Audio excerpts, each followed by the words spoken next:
चलिए शांत हो जाइए। आज हम लोग 2025-26 के नए सेशन में पहले क्लास को करेंगे और क्लास 12 का सिलेबस आज से स्टार्ट हो रहा है। हालांकि आप लोग अभी 11th में ही हैं, है ना, स्कूल के दृष्टिकोण से, लेकिन इस क्लास में बैठने के बाद आप लोग क्लास 12th में अपने आप को फील करेंगे। ठीक है, तो चैप्टर 1 विलयन है, उसको शुरू करने से पहले कुछ बातों को समझ लीजिए। मैं हर साल स्टूडेंट से बोलता हूँ, आप लोगों से भी बोला था मैंने, और हर साल जो कि मैं हर बात कई बार कहता हूँ इस बात के लिए, क्योंकि पहला दिन है, इसलिए हर बच्चे को इस बात पर ध्यान देना बहुत जरूरी है पहले दिन से ही, वरना आप लोगों की वही स्थिति होगी जो कि स्थिति कुछ बच्चों की आज है। भले ही वो हमारे पास पढ़े हैं फिर भी है, हमसे पूछने आएंगे कि सर हमें याद नहीं हो रहा है, या सर हम याद कर रहे हैं भूल जा रहे हैं। तो हम उनको याद दिलवाते हैं यही वाली बात जो पूरे साल हमने सैकड़ों बार उनसे कही होगी। तो हम उनसे कहते हैं पहले खुद से पूछो कि क्या तुमने इस बात का पालन किया था। अगर तुमने इस बात का पालन किया होता, वो कौन सी बातें बताते हैं अभी, तो आप हमसे ये बात नहीं पूछते, ना आपको ये प्रॉब्लम आज की डेट में हो रही होती। अब वो बात क्या है, देखिए, बहुत लंबी लंबी बातों को आप अपने जीवन में सुने और उतारे ना तो उनका कोई मतलब नहीं है। कुछ चंद बातों को याद रखिए और उन्हीं को अपने जीवन में उतार लीजिए और उन्हीं आदर्श और मूल्यों को लेकर के आगे बढ़ जाइए। तो आज तो हम फिलहाल सिलेबस कैसे आपको पढ़ना है, कैसे याद करना है, केवल आपको यह बात बताएंगे। बाकी बातें बीच बीच में कभी कभार हो जाती हैं। अगर कोई स्टूडेंट आज से ही 3 बातों का पालन करेगा, आप लोग समझ गए होंगे मैं क्या बोलने जा रहा हूं। पहली बात, क्लास को 100% ध्यान से सुनना है। क्या पहली बात है? क्लास को 100% ध्यान से सुनना है।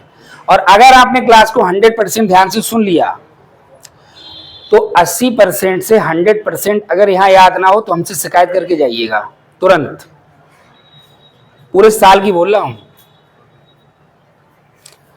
अगर आपको 80 से 100% यही ना याद हो जाए मेरी क्लास को पढ़ते पढ़ते, तो मुझसे शिकायत करके जाइएगा, ठीक है, कि सर मुझे याद नहीं हुआ।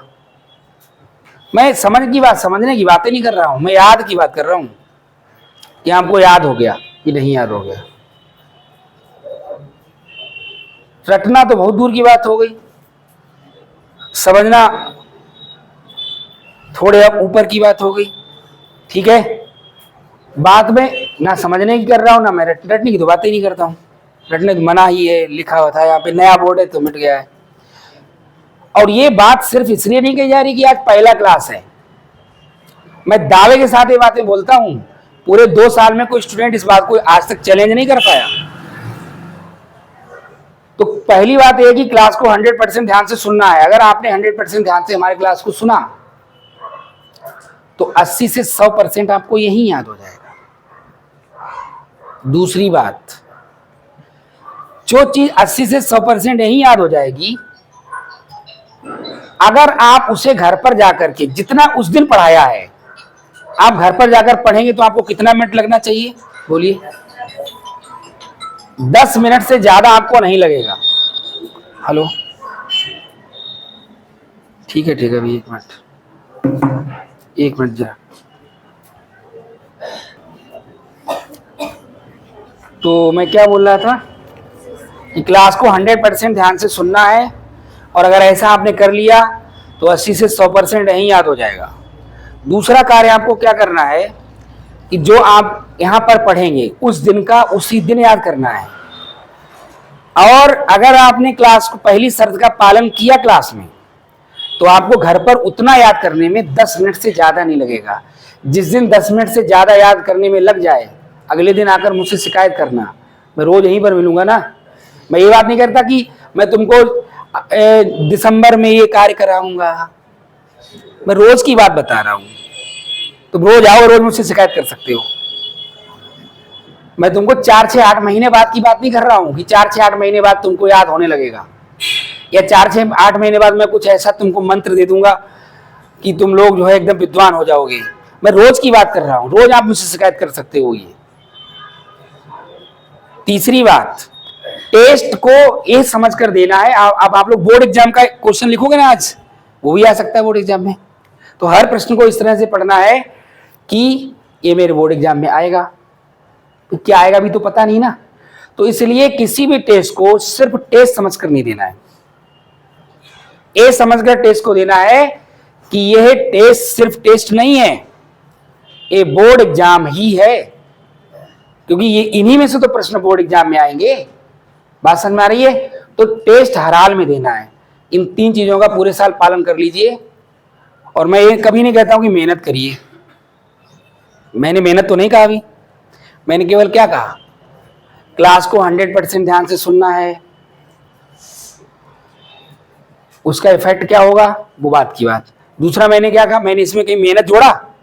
अब क्लास को 100% ध्यान सुनने में भी कोई मेहनत है? दूसरा मैंने क्या बोला कि जितना पढ़ाया जाए उतना आपको सिर्फ 10 मिनट पढ़ना है। मैंने ये तो नहीं कहा कि 2 घंटे जाकर होमवर्क करो, बोला मैंने क्या? नहीं बोला। तो मेहनत आपको हमारे यहाँ पढ़ने के बाद में बहुत मेहनत करने की जरूरत नहीं है, क्योंकि मैं जो आपको पढ़ाऊंगा, जो आपको पढ़ाता हूँ, उसके लिए मैं ही पहले बहुत मेहनत कर चुका हूँ। तो तुम्हारे हिस्से की बहुत सारी मेहनत मैंने ही कर ली है पहले ही, तो आपको उसमें बहुत मेहनत नहीं करनी है। 3 घंटे की फिल्म बनती है, कितने साल में बनती है बताओ?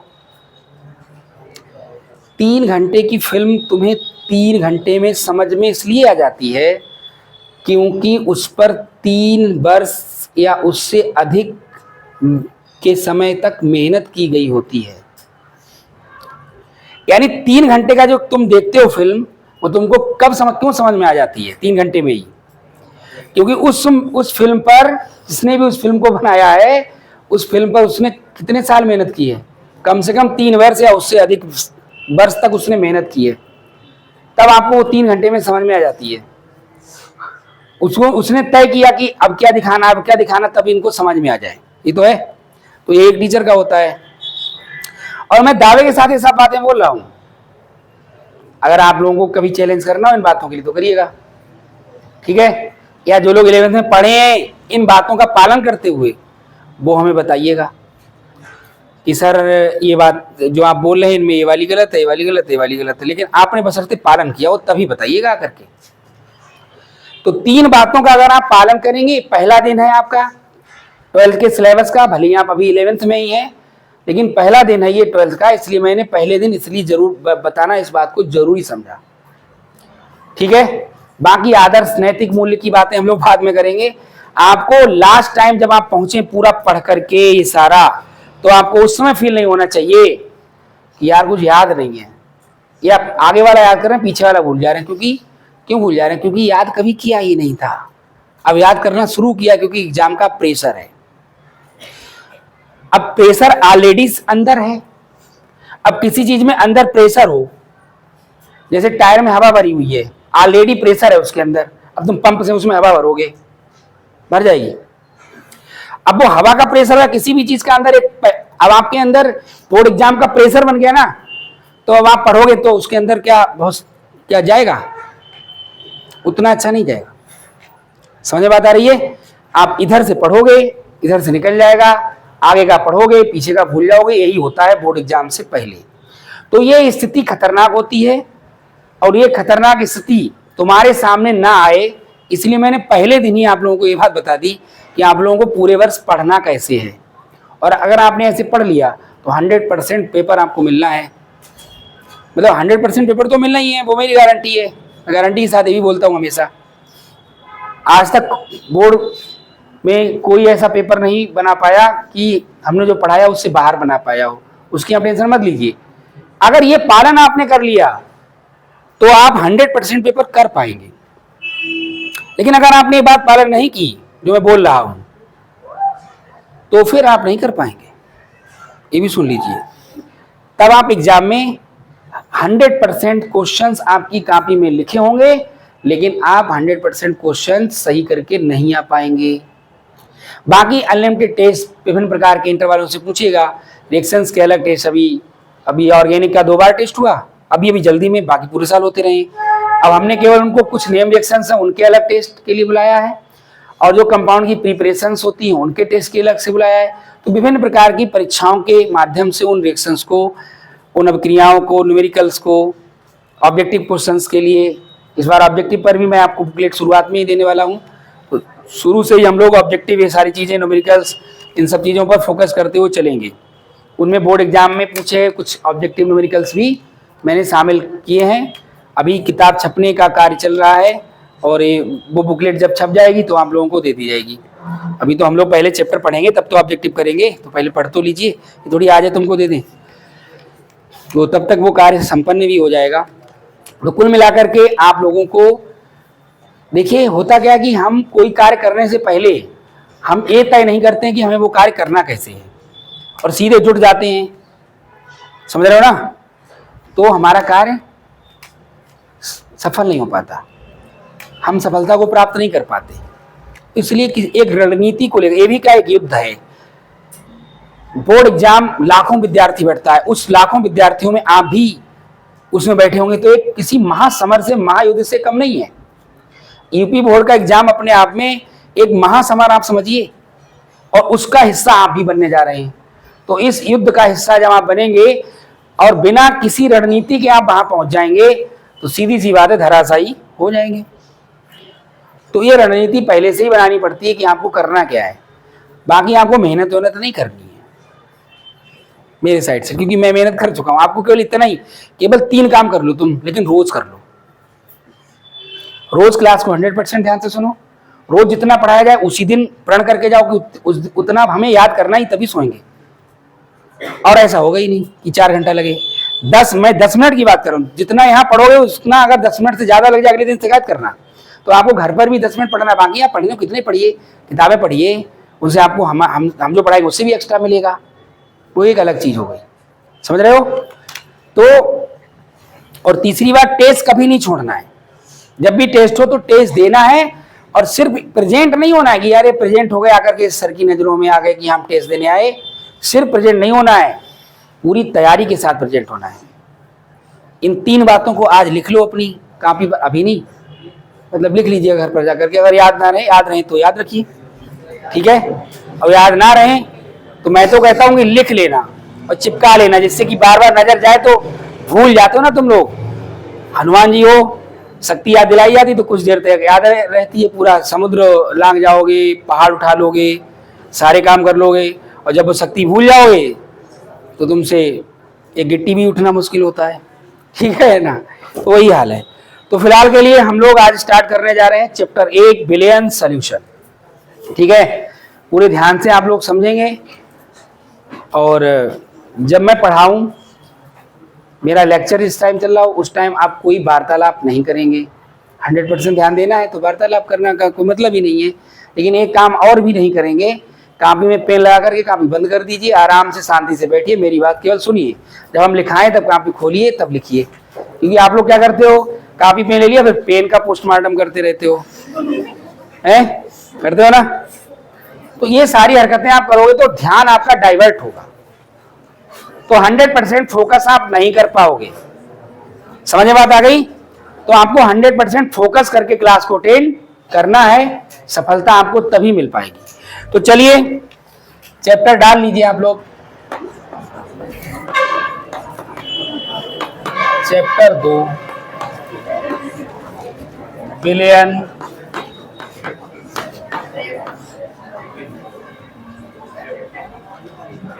अर्थात सॉल्यूशन। ओ सॉरी, चैप्टर 1 एक्चुअली है क्या, ये चैप्टर 2 पहले हुआ करता था। पहले चैप्टर 1 हुआ करता था सॉलिड स्टेट, ठोस अवस्था, तो दिमाग में था इसलिए 2 लिख गया। तो चैप्टर 1 है ये, अब सिलेबस चेंज हो चुका है। बिलियन यानी सॉल्यूशन।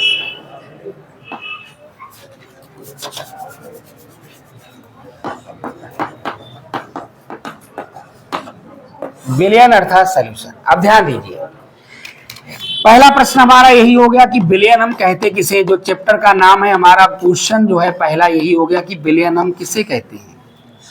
तो दो या दो से अधिक पदार्थों के समांगी मिश्रण को हम विलयन कहते हैं।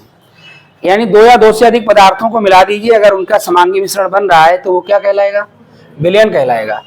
तो दो या दो से अधिक पदार्थों का समांगी मिश्रण, पदार्थों का समांगी मिश्रण क्या कहलाता है, दो या दो से अधिक पदार्थों का समांगी मिश्रण विलयन कहलाता है। ठीक है, विलयन में कुल दो चीजें होती हैं।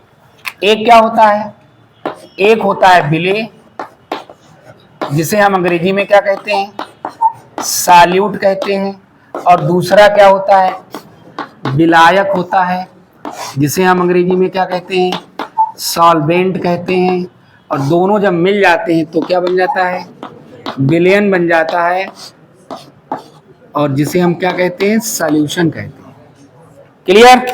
जैसे आपने क्या किया, चीनी को जल में घोला और आपको क्या मिला, शरबत नाम का क्या मिला, एक विलयन ही तो है ये शरबत, सॉल्यूशन।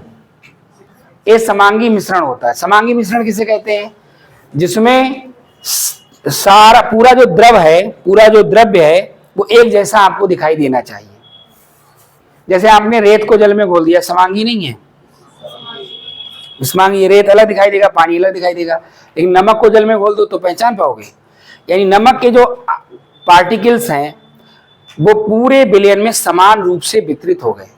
तो ऐसा विलयन जिसमें घटक कण सब पूरे विलयन में समान रूप से वितरित होते हैं, उसे हम समांगी मिश्रण कहते हैं। वैसे तो निलंबन भी एक विलयन ही है, कोलाइडी विलयन एक विलयन है, लेकिन अब उन सब चीज़ों पे नहीं जाएंगे। वो सारी चीज़ें पृष्ठ रसायन में हुआ करती थी, उन सब चीज़ों पर जाएंगे तो बहुत लंबी चीज़ें हो जाए, फिर तो वो चैप्टर ही पढ़ाना पड़ जाएगा पूरा। कुल मिलाकर के अभी आप केवल इतना समझिए कि विलयन हम किसे कहते हैं, दो या दो से अधिक पदार्थों के समांगी मिश्रण को विलयन कहते हैं। इसमें दो चीजें होती हैं, एक विलेय होता है, दूसरा क्या होता है, विलय होता है। जब ये दोनों मिल जाते हैं तो हमें क्या मिल जाता है।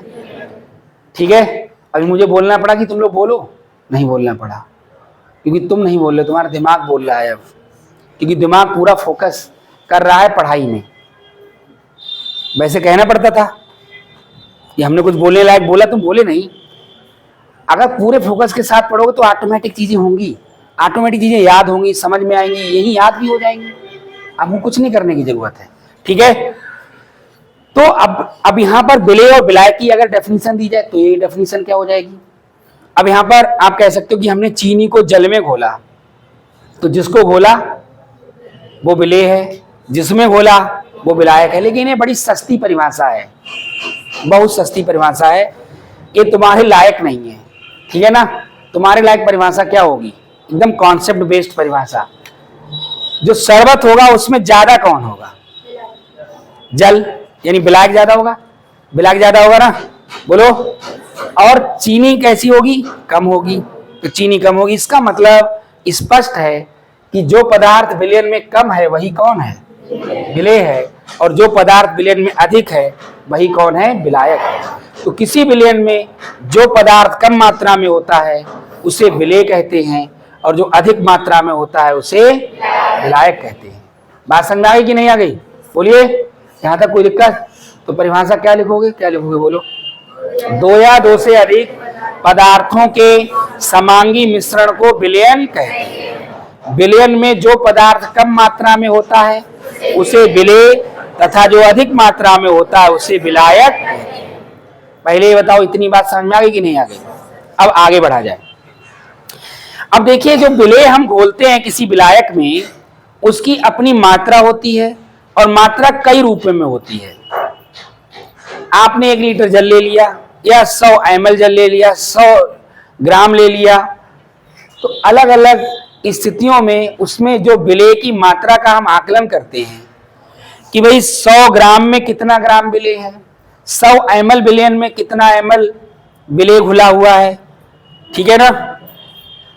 या 1 लीटर में विलेय के कितने मोल घुले हैं, 1 लीटर विलयन में विलेय के कितने ग्राम तुल्यांक घुले हैं।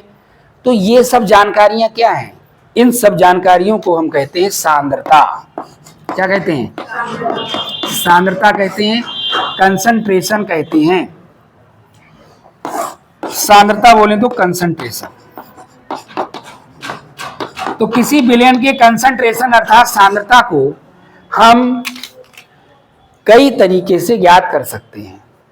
जैसे अगर हमें कोई विलयन दिया हुआ है, 100 ग्राम दिया हुआ है, ठीक है, उसमें कितना विलेय घुला हुआ है, कितने ग्राम विलेय घुला हुआ है, ये जानकारी प्राप्त करना क्या कहलाएगा? पहली बात प्रतिशतता कहलाएगा। कहलाएगा कि नहीं? बोलो। दूसरी बात ए भी ग्राम भार है, ए भी ग्राम भार है, तो ये क्या कहलाएगा? भार प्रतिशतता। क्या कहलाएगा? भार प्रतिशतता। अगर हम किसी विलयन में विलेय का आकलन, विलेय की मात्रा का आकलन, विलेय के मात्रा की गणना अगर हम 100 ग्राम में कर रहे हैं, ग्राम के रूप में ही, तो वह उसकी भार प्रतिशतता कहलाती है। 100 ml में कर रहे हैं, ml के रूप में ही, आयतन प्रतिशतता कहलाती है। अगर हम 1 लीटर विलयन में उसके मोल पता कर रहे हैं, मोलरता कहलाती है। तो ये मोलरता, नॉर्मलता, फार्मलता, मोल प्रभाज, ये सब 11th में भी मैंने पढ़ाया है आप लोगों के लिए। ठीक है। भार प्रतिशतता, आयतन प्रतिशतता, पीपीएम में सांद्रता, ये विभिन्न तरीके हैं किसी विलयन में विलेय की मात्रा को ज्ञात करने के। और किसी विलयन में विलेय की मात्रा को ज्ञात करना ही क्या कहलाता है? सांद्रता ज्ञात करना। वो सांद्रता है, उसकी कंसंट्रेशन है कि कितना कंसंट्रेशन है। जैसे 100 ml के दो, हमारे पास 100 ml, 2 गिलास में 100 ml पानी है, ठीक है। एक में हमने 1 चम्मच चीनी घोली और एक में हमने 2 चम्मच चीनी घोल दी, तो सांद्रता किसकी ज्यादा हुई? 2 चम्मच वाले की। यानी वो गाढ़ा विलयन हो गया, उसमें चीनी के मोलों की संख्या अधिक है, चीनी का भार अधिक है, चीनी का आयतन अधिक है, चीनी के ग्राम तुल्यांक अधिक है, तो सारा कुछ अधिक है। तो यही ज्ञात करना क्या कहलाता है? सांद्रता ज्ञात करना। तो सांद्रता ज्ञात करने की विभिन्न विधियां हमें दी गई हैं, जिनमें से सबसे पहली विधि हम लोग पढ़ने जा रहे हैं भार प्रतिशतता। भार प्रतिशतता क्या होता है? वेट परसेंटेज क्या है? अभी हमने बोला, क्या बोला? आपको फार्मूला भी नहीं रटना। ऐसे सवाल में आपको क्या करते हैं? पहले परिभाषा रटते हैं, फिर फार्मूला रटते हैं। लेकिन आपको ना फार्मूला रटना है, ना आपको परिभाषा रटनी है। अगर आपने समझ लिया तो फार्मूला अपने आप बना लोगे। अभी मैंने क्या बोला कि अगर आप 100 ग्राम विलयन में प्रतिशतता कितने में निकाली जाती है? 100 में। 100 ग्राम में अगर आप विलेय की मात्रा का ग्राम में आकलन कर रहे हैं तो वह क्या कहलाएगा? भार प्रतिशतता। तो फार्मूला क्या बनेगा? क्या फार्मूला बनेगा? फार्मूला बनेगा विलेय ही तो ज्ञात करना है, तो विलेय की तो मात्रा ज्ञात करनी है, कायम ज्ञात करनी है। बोलो, कायम ज्ञात करनी है, ग्राम में ज्ञात करनी। तो फार्मूला क्या बनेगा भार प्रतिशतता का? विलेय की ग्राम में मात्रा, विलेय की ग्राम में मात्रा बटे विलयन का भार। विलयन का भार काहे में? ग्राम में, और गुणा किससे कर दिया जाएगा? 100 से गुणा कर दिया जाएगा। बात समझ में आई कि नहीं आई? क्योंकि 100 से गुणा क्यों किया जाए? क्योंकि हम परसेंटेज निकाल रहे हैं, और परसेंटेज हमेशा काय में निकलती है? 100 में निकलती है। क्लियर है? बात समझ में आई कि नहीं आई? तो परिभाषा क्या होगी? अब आपने फार्मूला अपने आप बना लिया, तो परिभाषा में कुछ है ही नहीं। हम आकलन विलेय की ग्राम में मात्रा का कायम कर रहे हैं, 100 ग्राम विलयन में कर रहे हैं। सिंपल सा डेफिनेशन आपको याद, बहुत सारी चीजें तो आपको हमारे यहाँ याद ही नहीं करनी है, अपने आप याद रहेंगी। जैसे कि अपने आप याद रहेगा, क्या लिखोगे इसको? 100 ग्राम विलयन में उपस्थित विलेय की ग्राम में मात्रा को उस विलयन की भार प्रतिशतता कहते हैं। क्या परिभाषा है? बोलो। 100 ग्राम विलयन में उपस्थित विलेय की ग्राम में मात्रा को उस विलयन की भार प्रतिशतता कहते हैं। अगर लिखा हुआ है, एग्जाम्पल देखिए, अगर लिखा हुआ है 20% C2H5OH और ब्रैकेट में है भारानुसार,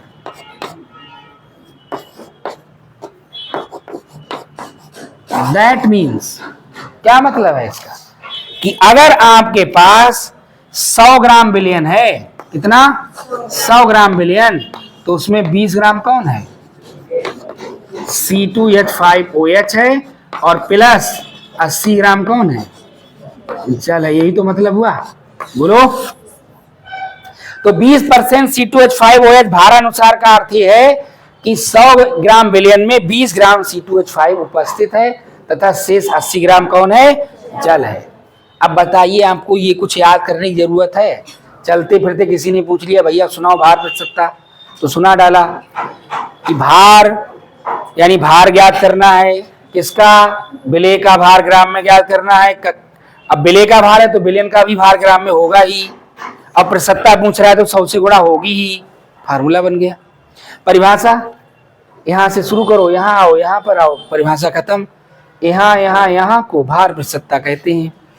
देखिए आप, परिभाषा क्या है, 100 ग्राम विलयन में उपस्थित विलेय की ग्राम में मात्रा को उस विलयन की भार प्रतिशतता कहते हैं। तो मैंने गलत तो नहीं बोला, यहां को भार प्रतिशतता कहते हैं। तो परिभाषा क्या होगी, 100 ग्राम विलयन में उपस्थित विलेय की ग्राम में मात्रा को उस विलयन की भार प्रतिशतता कहते हैं। एग्जाम्पल, 20% C2H5OH भारानुसार का अर्थ यह है कि 100 ग्राम विलयन में 20 ग्राम C2H5OH तथा शेष 80 ग्राम जल उपस्थित है। बात समझ में आ गई कि नहीं आ गई? किसी को कोई प्रॉब्लम? तो अब आप लोग इसे देखे बिना बोलिए, उधर नहीं देखना है, मेरी साइड में देखना है। चलो इस साइड में देखो, इधर लिखा हुआ है, क्या लिखोगे? अपने आप बोलोगे सारे लोग, कुछ नहीं देखना है। क्या परिभाषा, भार प्रतिशतता आ जाएगी तो क्या लिखोगे? 100 ग्राम विलयन में उपस्थित विलेय की ग्राम में मात्रा को उस विलयन की भार प्रतिशतता कहते हैं। परिभाषा हो गई, फार्मूला भी हो गया। तो ना फार्मूला रटना है, ना आपको परिभाषा रटनी है। और एग्जाम्पल में क्या लिखोगे, 20% C2H5OH भारानुसार का अर्थ है कि 100 ग्राम विलयन में 20 ग्राम C2H5OH तथा शेष 80 ग्राम जल उपस्थित है। ठीक इसी प्रकार से आयतन प्रतिशतता होती है। दूसरी है आयतन प्रतिशतता। आयतन प्रतिशतता, अगर एक परिभाषा समझ में आ गई तो दूसरी एकदम आराम से समझ में आए। आयतन प्रतिशतता क्या है, यानी अभी हमने भार प्रतिशतता निकाली तो भार लिया, अब आयतन प्रतिशतता में क्या लेंगे, आयतन, यानी विलेय, क्या फार्मूला बोलो, फार्मूला क्या होगा, तुम लोग बोलो, विलेय की एमएल में मात्रा बटे विलयन का आयतन एमएल में, विलयन का आयतन एमएल में, और गुणा क्या हो जाएगा, 100 हो जाएगा। फार्मूला बन गया कि नहीं? क्या फार्मूला रखने की जरूरत है, बोलो? तो परिभाषा क्या हो जाएगी, 100 ml विलयन में उपस्थित विलेय की ml में मात्रा को उस विलयन की आयतन प्रतिशतता। बोलिए, कुछ रखना पड़ेगा आपको, रखना नहीं पड़ेगा। क्या परिभाषा है, 100 ml विलयन में उपस्थित विलेय की ml में मात्रा को उस विलयन की आयतन प्रतिशतता कहते हैं। अगर लिखा हुआ है 20% C2H5OH और लिखा है आयतनानुसार,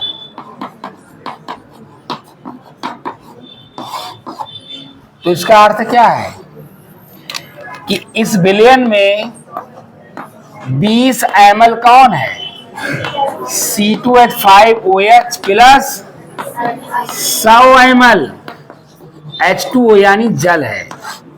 अब तुम कहोगे अरे सर ये तो गलत लिख दिया आपने, ये तो 120 हो गया, 80 है, 80 होना चाहिए। नहीं, बिल्कुल नहीं। क्यों नहीं? ध्यान दीजिए, यहां पर आपके पास एक पात्र है, इस पात्र में ये मान लो बीकर है आपके पास, ठीक है, इसमें कोई द्रव यहां तक भरा हुआ है, क्लियर है, और ये इस तरह से द्रव इसके अंदर भरा है। आपने इसमें कोई विलेय घोला, मान लो C2H5 एथिल अल्कोहल मिलाया, मदिरा, ठीक है, इसमें मिलाया तो क्या होता है, या कोई भी विलेय XYZ आप मिलाते हैं तो वह विलेय क्या करता है, जो विलायक के अणु होते हैं उन अणुओं के बीच बीच में जो खाली जगह होती उसमें इंटर कर जाता है। आपको क्या लगता है कि आपने एक गिलास पानी लिया, उसमें एक चम्मच चीनी घोली, घुल जाएगी, और एक चम्मच घोली घुल जाएगी, अनलिमिटेड आप घोलते रहोगे, चीनी घुलती रहेगी? ऐसा नहीं है। एक ऐसी स्थिति आएगी जब चीनी का घुलना बंद हो जाएगा। वो कौन सी स्थिति होगी? वो यही तो स्थिति होगी जब आप किसी विलायक में विलेय को घोलते हैं तो विलेय के अणु विलायक के अणुओं के बीच बीच में आ जाते हैं, और तब तक बीच में आते रहते हैं जब तक विलायक के अणुओं के बीच में खाली जगह रहती है, और जब सारी खाली जगह भर जाती है तो विलेय का विलायक के अणुओं में विलेय का विलायक में घुलना बंद हो जाता है। ऐसे विलयन को हम नाम देते हैं संतृप्त विलयन। जैसे तुमने खाना शुरू किया, खूब खाया और खाया और खाया, और आपकी इच्छा संतृप्त हो गई, यानी आप अब और खाना नहीं चाहते, कोई जबरदस्ती खिलाए तब भी आप ना खाएं, तो वो वाली स्थिति कौन सी है? संतृप्त वाली, सैचुरेटेड। हालांकि इस विलयन को थोड़ा गर्म कर दिया जाए तो मॉलिक्यूल थोड़ा दूर दूर हो जाएंगे टेम्परेचर की वजह से, तो थोड़ा विलय और घोल सकते हो, ज्यादा नहीं, थोड़ा सा। तब हम ऐसे विलयन को कहेंगे अति संतृप्त विलयन, सुपर सैचुरेटेड सॉल्यूशन। क्या कहेंगे? अति संतृप्त विलयन, सुपर सैचुरेटेड सॉल्यूशन, ऐसे विलयनों को बोला जाता है। बात समझ में आ रही है? तो हम अभी उन पर नहीं जा रहे हैं, हमें अभी ये बताना है कि यहां पर 20 और 100 कैसे हो गया। अब बात क्लियर अपने आप ही हो गई होगी। अगर मान लो हमने ये 100 ml लिया था विलायक, हमने इसमें एथिल अल्कोहल घोला और घोला और घोला और घोला और घोला, तो 20 ml, मान लो 20 ml घोला, तो 20 ml कहां है? विलायक के अणुओं के बीच बीच में है। समझ में बात आ रही है? विलायक के अणुओं के बीच बीच में आ गया, अलग से उसने जगह नहीं घेरी। विलायक के अणुओं के बीच में जो खाली जगह पड़ी थी वो जगह रिक्त स्थान को उसने घेरा। यहां पर और स्टूडेंट अभी आएंगे, वो जो जगह रिक्त स्थान पड़े उनमें बैठते चले जाएंगे। हाँ, ये जरूर होगा कि फर्श पर भार बढ़ेगा, लेकिन ऐसा नहीं होगा कि कमरे का आयतन बढ़ जाए। हैं, ये दीवार अपने आप ही सोच लेगी अरे स्टूडेंट और आ गए हैं तो हम थोड़ा उधर शिफ्ट हो जाएं, ये वाली दीवार थोड़ी पीछे की ओर शिफ्ट हो जाए, या तुम आओ, तुम कहो देखो हम बैठेंगे, थोड़ा उधर बढ़ जाओ तुम, और दीवार तुम्हारे कहने थोड़ी खिसक जाए। ऐसा होगा क्या? नहीं होगा। सेम यहां होता है। और अगर उससे ज्यादा आप बोल रहे हैं ये ऊपर जा रहा है, इसका मतलब फिर वो विलयन नहीं रह गया, फिर वो दो चीजों का मतलब वो विलयन फिर कहलाएगा ही नहीं, क्योंकि आपने उसको संतृप्त से भी ऊपर की अवस्था में घोल दिया। इसीलिए जब चीनी घोलोगे और घोलोगे और घोलोगे और घोलोगे, फिर थोड़ी देर आपको चीनी दिखाई देगी, पानी नहीं दिखाई देगा। ठीक है, पानी ढूंढना पड़ेगा। अभी चीनी ढूंढनी पड़ रही है शुरुआत में, और बाद में और घोल दोगे तो चीनी दिखाई देगी, पानी ढूंढना पड़ेगा कि इसके अंदर है कि नहीं है। बात समझ में आ रही है कि नहीं? तो जब भी इस तरह का सवाल आता है तो ध्यान रखिएगा, आप किसी विलेय को विलायक में जब घोलते हैं तो विलेय अलग से आयतन ग्रहण नहीं करता, अलग से विलेय जगह नहीं घेरता।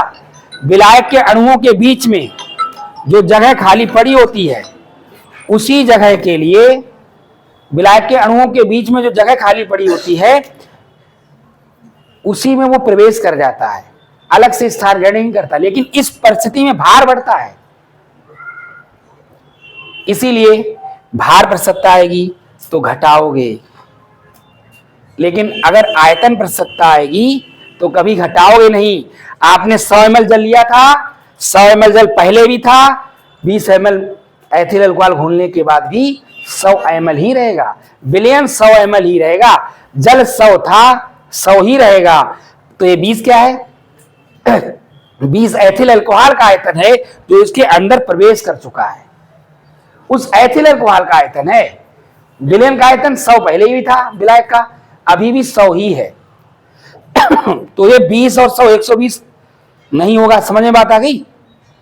अरे बात समझ में आएगी नहीं? ये अलग अलग आयतन है। 20 ml किसका आयतन है? एथिल अल्कोहल का, जो आपके अनेज के अंदर घोला, और वो कहां चला गया? वो उसी के अंदर जो खाली जगह पड़ी थी उसी में मर्ज हो गया। अलग से स्थान ग्रहण नहीं किया। तो बिलियन पहले भी 100 था, अब भी 100, विलायक आपने 100 पहले लिया था, अभी भी 100 है। तो जब आप भार प्रतिशतता की बात करेंगे तो आप कहेंगे कि 20 ml एथिल अल्कोहल है, शेष 80 ml जल है। लेकिन जब आप आयतन प्रतिशतता की बात करेंगे तब आप ये बात नहीं कहेंगे, तब आप कहेंगे 20 ml एथिल अल्कोहल है और 100 ml जल है। तो दोनों की परिभाषा याद हो गई, इतना ही पढ़ाया जाए, है ना, दिखा दिया जाए, क्योंकि लिखने के लिए भी थोड़ा ही समय बचा है। तो एक बार परिभाषा बता दीजिए आप लोग, क्या परिभाषा है? 100 ml विलयन में उपस्थित विलय की ml में मात्रा को उस विलयन की आयतन प्रतिशतता कहते हैं। 20% C2H5OH आयतनानुसार का अर्थ क्या है कि 100 ml विलयन में 20 ml C2H5OH तथा 100 ml जल उपस्थित है। किसी को कोई दिक्कत तो लिख लीजिए आप लोग, लिखिए।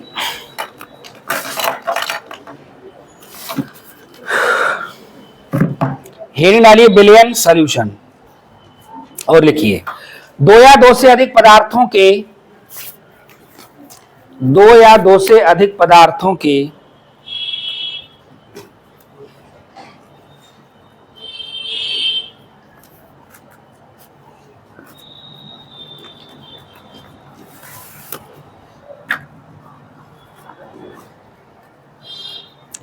समांगी मिश्रण को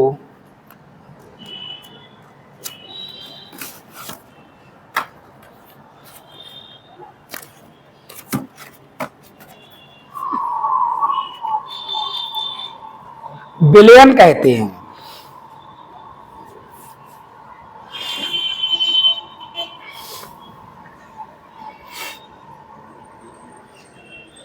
विलयन अंडरलाइन कर दो, एग्जाम्पल लिखो। जब जल में थोड़ी मात्रा में चीनी मिलाते हैं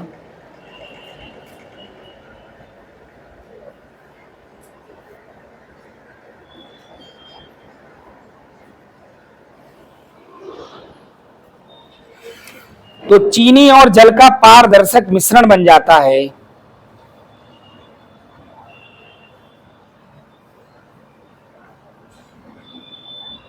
तो चीनी और जल का पारदर्शक मिश्रण बन जाता है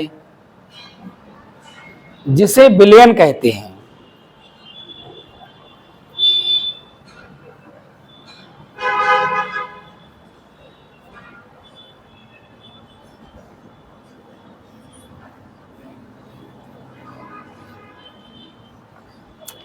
नई लाइन देखो, विलयन में जो पदार्थ कम मात्रा में होता है, विलयन में जो पदार्थ कम मात्रा में होता है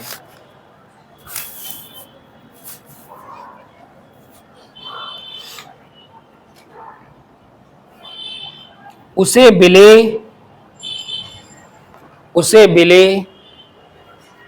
ब्रैकेट में अंग्रेजी लिखो सॉल्यूट,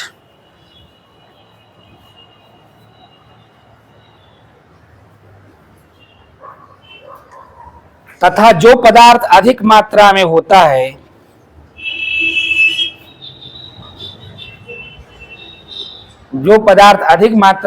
है उसे विलायक ब्रैकेट में लिखो सॉल्वेंट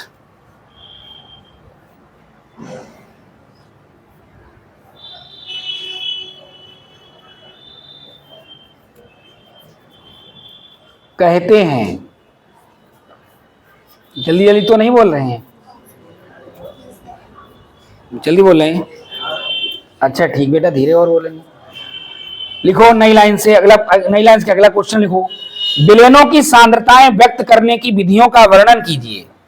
विलयनों की सांद्रताएं व्यक्त करने की विधियों का वर्णन कीजिए।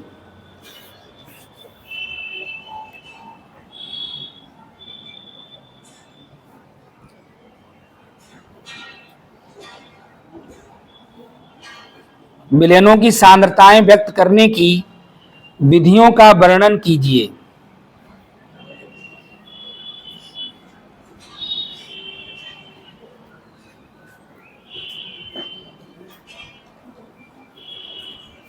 उत्तर लिखिए।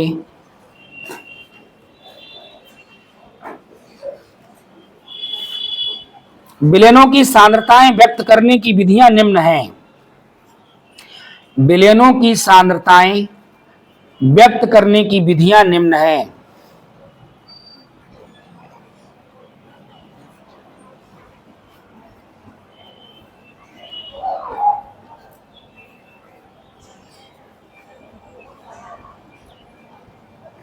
नंबर 1 हेडिंग डालिए, विलयन की भार प्रतिशतता।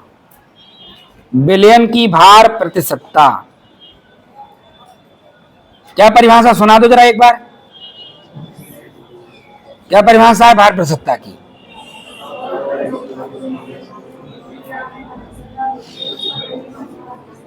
अब बताइए, इतना याद करने में कितनी देर लगेगी? जितना पढ़ाया है आज घर पर, याद ही कहाँ करना है, तो यही याद हो गया।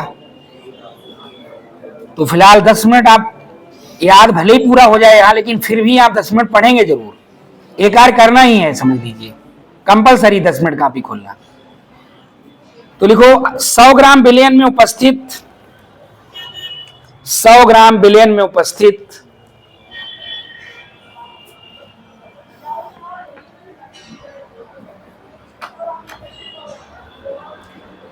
विलेय की ग्राम में मात्रा को उस विलयन की भार प्रतिशतता कहते हैं। उस विलयन की भार प्रतिशतता कहते हैं।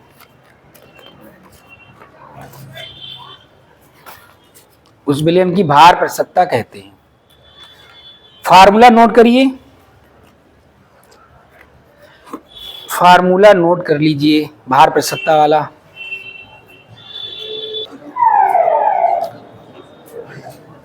एग्जाम्पल लिखिए, ये उतार लिया।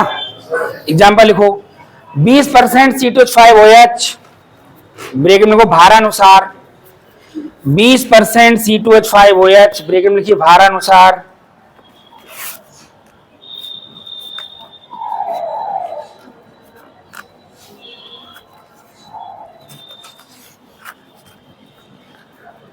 का अर्थ यह है कि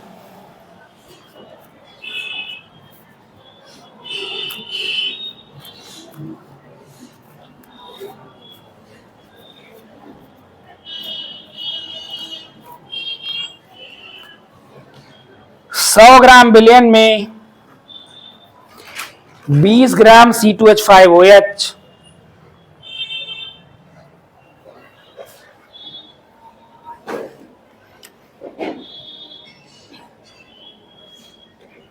तथा शेष 80 ग्राम जल उपस्थित है।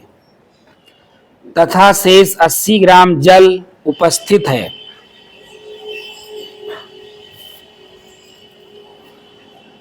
अगली हेडिंग डालो, विलयन की आयतन प्रतिशतता। स्वयं कंप्लीट कर लोगे? बोलो। हाँ, शेष मत लिखना वहां, तथा लिखना। तथा 100 ml जल उपस्थित है। तथा शेष मत लिखना, शेष वो तो पहले से ही है, तो शेष उसमें क्या लिखोगे? हैं? ये उतारा नहीं था तुमने? अच्छा, फीस का, अरे भर लीजिएगा। अभी देखिए शुरुआत के 2-4 दिन ये सब चीजें, इसीलिए ये मैंने स्लिप इसलिए बनवाई क्योंकि समय नष्ट नहीं होगा। आप भरेंगे, एक हम आपको पकड़ा देंगे साइन करके, और एक बाद में अपनी चढ़ाते रहेंगे। आपके पास भी रिकॉर्ड हो जाएगा कि हमने फीस जमा कर दी, समय भी की भी बचत हो जाएगी। वैसे तो पिछले साल तो मैंने जमा की, तो एक दिन में 20-20, 30-30 बच्चा जमा कर रहा है, तो आधा घंटा इसी में चला जा रहा है। तो इसमें ऐसा नहीं होगा, बस एक साइन मारा, दे दिया आपको, ठीक है। तो लिखिए, क्या लिखा जाएगा? लिखो 100 ml विलयन में उपस्थित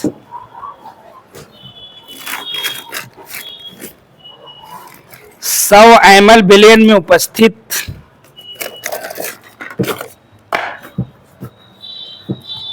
विलेय की ml में मात्रा को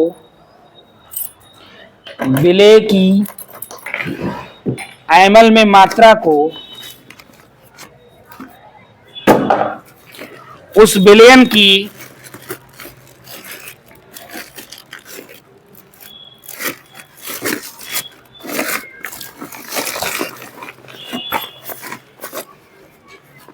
आयतन प्रतिशतता कहते हैं।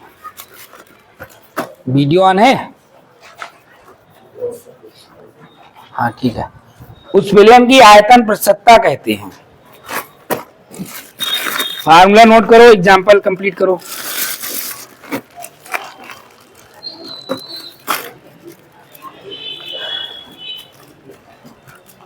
एग्जाम्पल लिख लोगे अपने आप?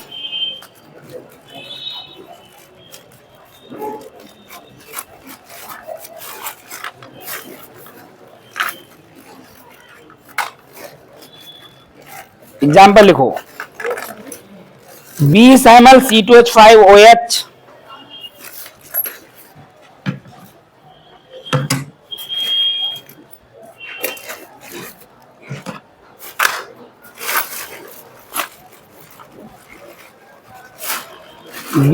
C2H5OH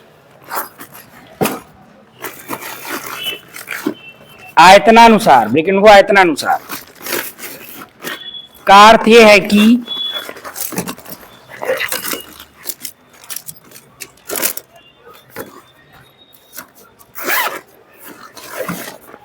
सौ ml विलयन में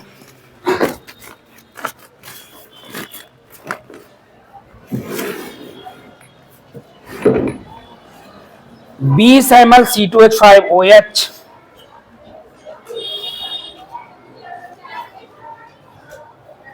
तथा